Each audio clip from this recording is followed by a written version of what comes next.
MA. Yusuff Ali VS. അച്യുതാനന്ദന് എന്നും സത്യസന്ധനായ കച്ചവടക്കാരനായിരുന്നു. അച്യുതാനന്ദനുമായി നിരവധി സന്ദർഭങ്ങൾ അടുത്തിടപഴകാൻ യൂസഫ് അലിക്ക് ഒട്ടേറെ അവസരങ്ങൾ ലഭിച്ചിട്ടുണ്ട്.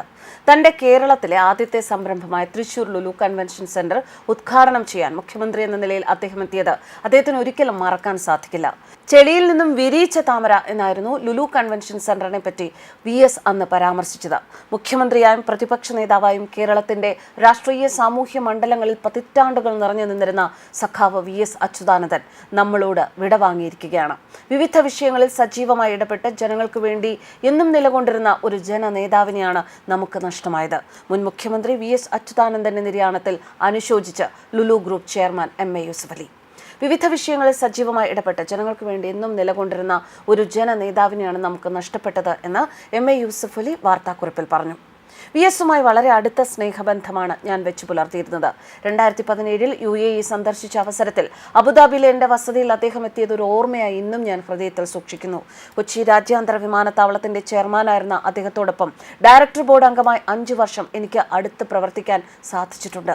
കൊച്ചി സ്മാർട്ട് സിറ്റി പദ്ധതിയുമായി ബന്ധപ്പെട്ടും അടുത്തിടപഴകാൻ ഒട്ടേറെ അവസരങ്ങൾ ഉണ്ടായിട്ടുണ്ട്. ഇതോടൊപ്പം കേരളത്തിലെ എൻ്റെ ആദ്യത്തെ സംരംഭമായ തൃശൂർ ലുലു കൺവെൻഷൻ സെന്റർ ഉദ്ഘാടനം ചെയ്യാൻ മുഖ്യമന്ത്രി എന്ന നിലയിൽ അദ്ദേഹം എത്തിയത് എനിക്കൊരിക്കലും മറക്കാൻ സാധ്യമല്ല. ബോൾഗാട്ടി പദ്ധതിയുമായി ബന്ധപ്പെട്ട് പ്രശ്നങ്ങൾ ഉണ്ടായപ്പോൾ സത്യസന്ധനായ കച്ചവടക്കാരൻ എന്നായിരുന്നു അദ്ദേഹം എന്നെപ്പറ്റി പറഞ്ഞത്. തിരുവനന്തപുരത്തെ ആശുപത്രിയിൽ പ്രവേശിപ്പിച്ചപ്പോൾ അദ്ദേഹത്തിന്റെ ആരോഗ്യസ്ഥിതിയെപ്പറ്റി അവിടെ പോയി മകൻ അരുൺകുമാറിനോടും മറ്റ് ബന്ധുക്കളോടും അന്വേഷിക്കുകയും ചെയ്തിരുന്നു. എൻ്റെ സഹോദര തുല്യനായ സഖാവ് വി.എസിന്റെ ഈ വേർപാട് താങ്ങാനുള്ള കരുത്ത് കുടുംബാംഗങ്ങൾക്കും കേരള സമൂഹത്തിനും ഉണ്ടാകട്ടെ എന്ന് ഞാൻ പ്രാർത്ഥിക്കുന്നു. യൂസഫ് അലി കുറിച്ചു.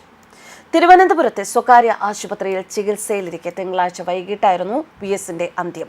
മുഖ്യമന്ത്രി പിണറായി വിജയനും മന്ത്രിമാരും CPM നേതാക്കളും ആശുപത്രിയിലുണ്ടായിരുന്നു. പിന്നീട് ഭൗതികദേഹം പൊതുദർശനത്തിനായി തിരുവനന്തപുരത്തെ AKG പഠന കേന്ദ്രത്തിൽ എത്തിച്ചു. AKG പഠന ഗവേഷണ കേന്ദ്രത്തിലെ പൊതുദർശനത്തിന് ശേഷം മൃതദേഹം തിരുവനന്തപുരത്തെ വേലിക്കകത്ത് വീട്ടിലേക്ക് കൊണ്ടുപോയി. ചൊവ്വാഴ്ച രാവിലെ 9 മണിക്ക് വീട്ടിൽ നിന്ന് ദർബാർ ഹാളിലേക്ക് പൊതുദർശനത്തിനായി കൊണ്ടുപോകും. ഉച്ചകഴിഞ്ഞ് ദേശീയപാതയിലൂടെ വിലാപയാത്രയായി ആലപ്പുഴയിലെ വീട്ടിലേക്ക്. ബുധനാഴ്ച രാവിലെ ആലപ്പുഴയിലെ ജില്ലാ കമ്മിറ്റി ഓഫീസിലെ പൊതുദർശനം. ശേഷം ഉച്ചയ്ക്ക് ശേഷം വലിയ ചുടുകാട്ടിൽ സംസ്കാരം.